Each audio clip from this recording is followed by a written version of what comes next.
Alors maintenant, je vais vous expliquer comment ajouter des liens grâce à l'outil RM Console. Vous êtes ici sur la page d'accueil du module maillage interne et vous avez repéré la dernière optimisation que vous venez de lancer. Donc vous cliquez sur la date et vous arrivez sur votre page. Qu'est-ce qu'on trouve sur cette page? Donc vous voyez ici un rappel de l'URL de la page cible que vous avez choisi d'optimiser et visuellement ici deux jauges. Donc on voit immédiatement qu'on est dans le rouge. Pourquoi? La page elle reçoit seulement 3 liens. C'est insuffisant, on en conseille à peu près une dizaine, avec 3 encres. Les encres, c'est le texte cliquable des liens. Bon, 3 encres pour 3 liens, c'est bien, mais 3 encres, ça reste quand même insuffisant.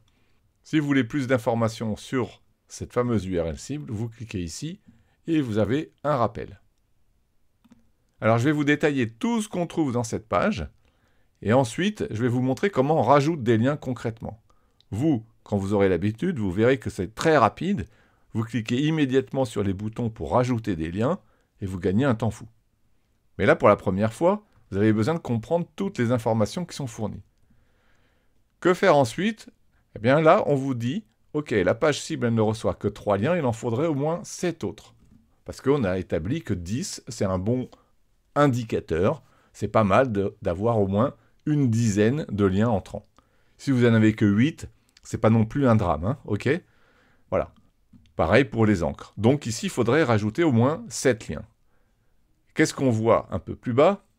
On voit une première liste des pages sources qui ne font pas encore de lien. C'est quoi des pages sources? On parle de pages sources et de pages cibles. La page source, c'est la page qui va contenir le lien vers la page cible.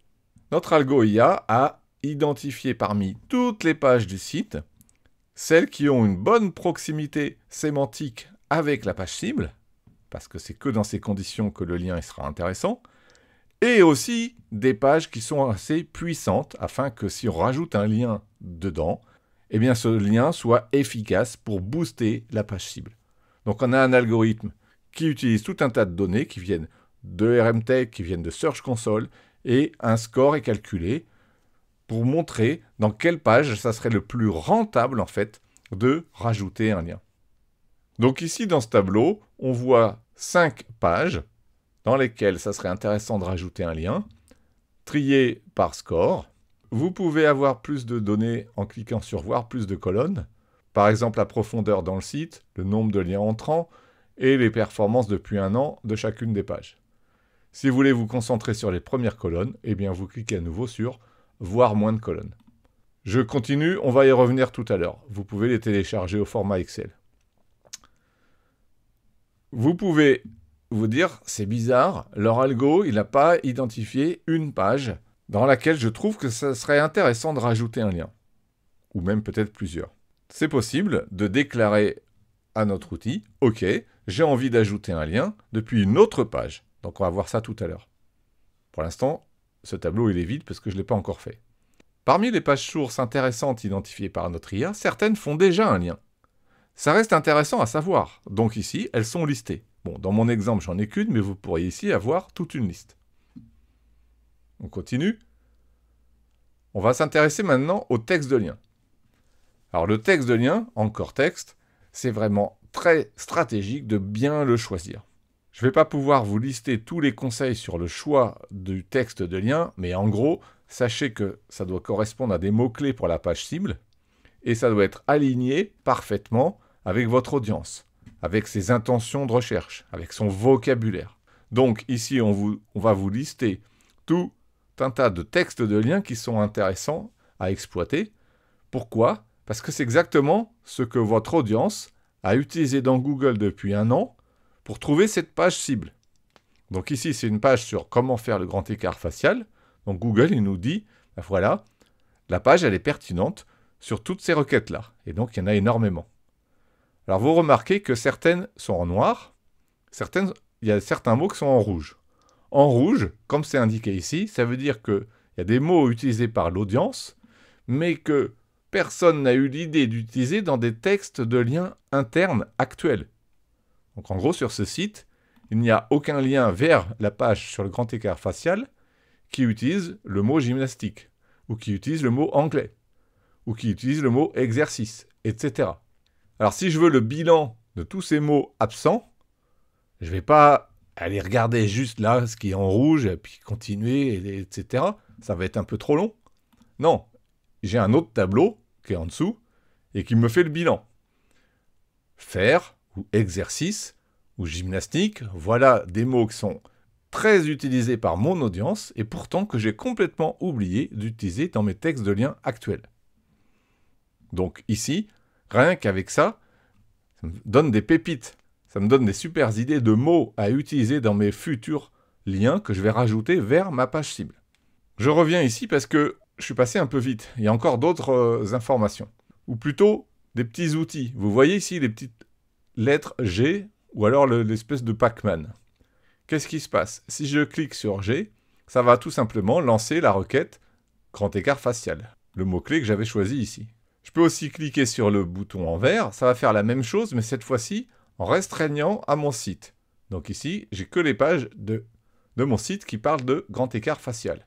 C'est pas mal pour se rendre compte un petit peu si c'est une thématique qu'on a beaucoup abordée. Je peux aussi chercher en rajoutant des guillemets, c'est-à-dire que je voudrais l'expression exacte, écrit comme ça, grand écart facial. Et enfin, je peux avoir aussi une analyse de la cannibalisation sur mon site pour ce mot-clé grand écart facial. Donc en gros, est-ce que depuis un an, il y a plusieurs pages qui arrivent à sortir dans Google ou pas? Donc là, je vois en un clic, non, à part quelques jours, mais sur un an, on se rend compte que cette page, elle sort bien, et c'est tout le temps la même, ou quasiment tout le temps la même. Il n'y a pas de problème de cannibalisation pour grand écart facial. Je reviens ici, et je continue. Dans Rechercher, vous pouvez chercher parmi tous les mots de mon audience ce qui concerne, par exemple, je ne sais pas moi, les exercices. Donc je commence à taper exercice, et comme ça, j'ai filtré toutes les requêtes qui contiennent exercice. Et donc, ça me donne des idées de textes de liens à utiliser pour les prochains liens que je vais rajouter bientôt là, vers ma page cible. On a également analysé les liens actuels vers l'URL cible. Donc ici, on a trouvé 3 liens avec, comme texte de lien, cliquez ici, morphologie et grand écart facial. Alors qu'est-ce qu'on peut dire sur ces 3? Cliquez ici, il a été affiché en rose pour vous afficher que, attention, il y a un problème, ce texte de lien, il est non descriptif, il est trop neutre. Vous voyez, c'est expliqué au-dessus là.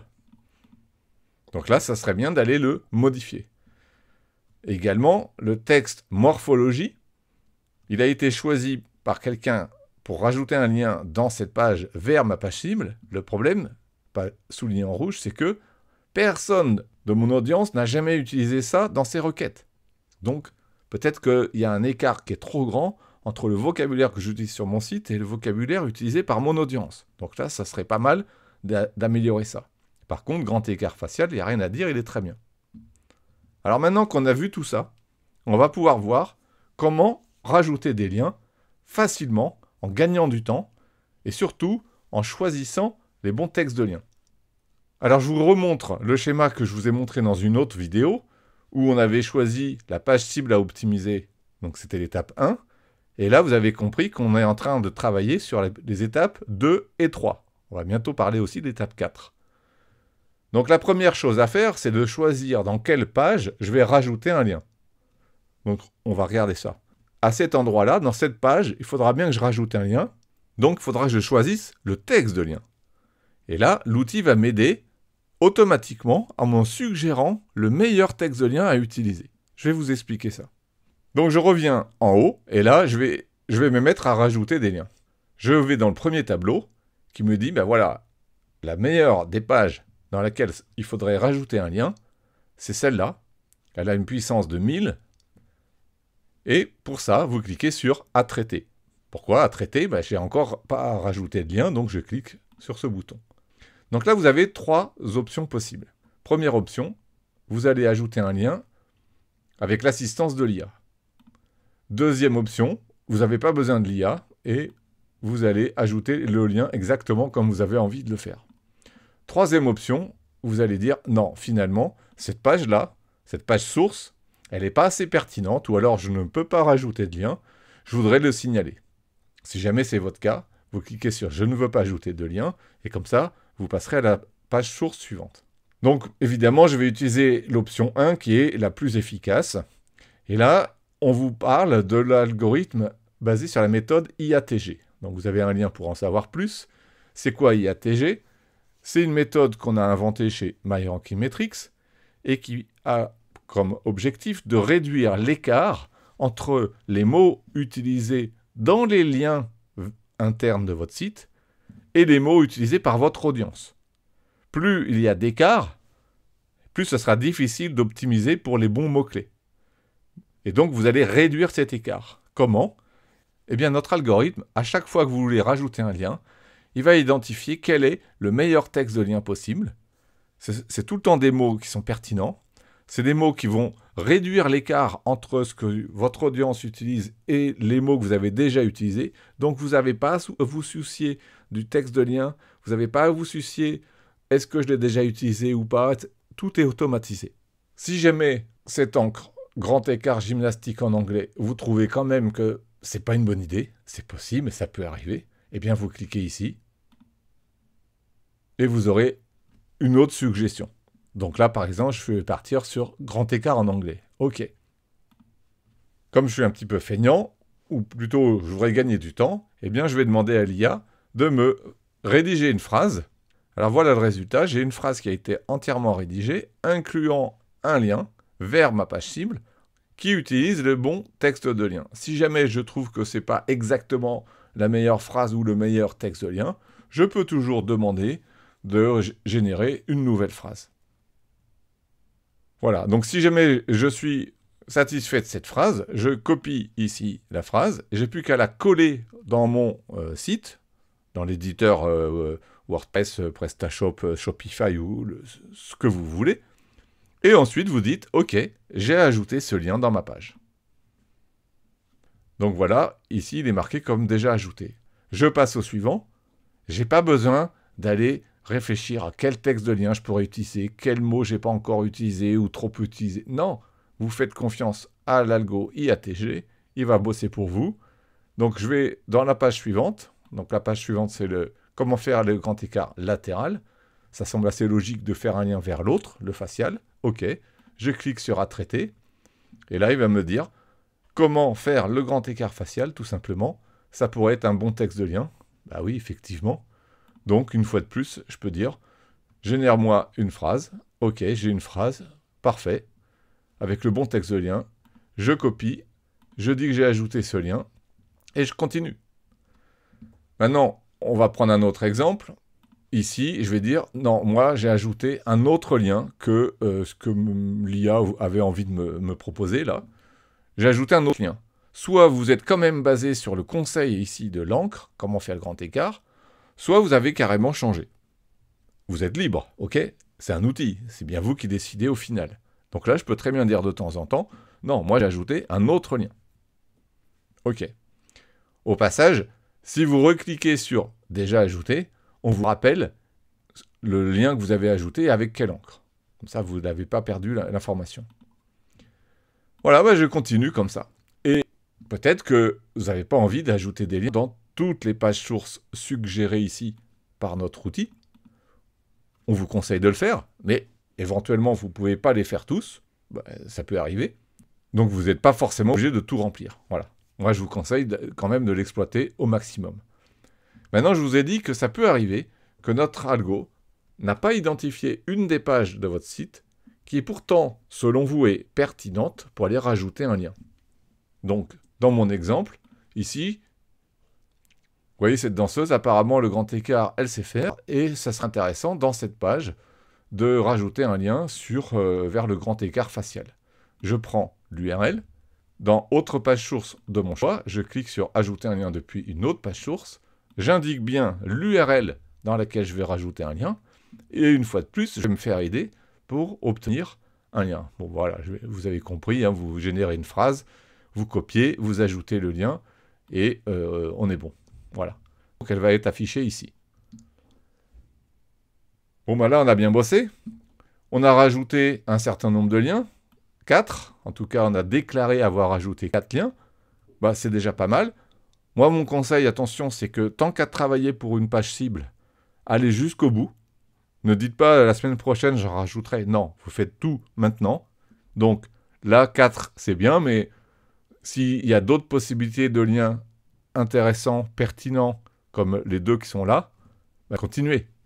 Quand vous avez fini, il reste la dernière étape. L'étape 4, mesure de l'impact SEO. L'outil le fait automatiquement. Bon, comment? Eh bien, il suffit de cliquer sur le bouton vert, mesurer l'impact de l'ajout de ces liens. Donc ça, c'est absolument majeur. N'oubliez jamais de faire ça. Quand vous avez terminé, vous cliquez ici. Nous vous conseillons de mesurer l'impact seulement si vous avez terminé d'ajouter tous les liens possibles vers la page cible. Que souhaitez-vous faire? Est-ce que vous voulez ajouter d'autres liens? Non, j'ai vraiment fini. Ok, si j'ai vraiment fini, je clique ici. Ça va me créer un suivi d'action. Vous pouvez ici cliquer pour le voir, mais comme les données ne sont pas encore disponibles, vous venez à l'instant, depuis quelques secondes, de créer le suivi d'action. Aucune donnée n'est disponible pour le moment. Je vais décocher les tags autres que maillage interne. Et donc là, j'ai uniquement les actions qui concernent le maillage interne. J'ai celle que je viens de faire à l'instant, donc les données ne sont pas encore disponibles. Si j'en utilise une autre, qu'est-ce que je vois? Eh bien, je vois un bilan en clic, en nombre de requêtes sur lesquelles la page se positionne, etc., grâce à l'ajout de liens dans des pages. Donc ici, on voit tout de suite que, voilà, après le début de l'action, eh bien, le trafic s'est mis à décoller. Le nombre de requêtes sur lesquelles la page se positionne, eh bien, il s'est amélioré. Je peux même vérifier que j'ai gagné surtout... j'avais très peu de top 3, j'en ai eu plus. Du top 10, donc ça veut dire quoi, hein, être positionné dans les 10 premiers résultats de Google. Voilà, le nombre d'impressions a décollé, etc. Bref, vous voyez ici que une optimisation du maillage interne est décortiquée dans tous les sens et vous avez eu juste un clic à faire pour déclencher cette analyse de l'impact. Donc, l'étape 4 est absolument majeure. N'oubliez jamais de faire ça. C'est très intéressant pour vous, pour comprendre dans quel cas le maillage interne est efficace, dans quel cas il l'est moins. Peut-être que les choix des pages n'étaient pas pertinents, ou alors le choix des textes de lien. C'est très intéressant aussi pour pouvoir faire du reporting à vos collègues, à votre patron, à votre client, etc. Vous avez toutes les données. Voilà, donc on a terminé l'optimisation du maillage interne pour une page cible. L'idée, c'est de passer à l'étape 1 pour une page cible suivante. Et n'hésitez pas à nous contacter au support si vous avez des questions.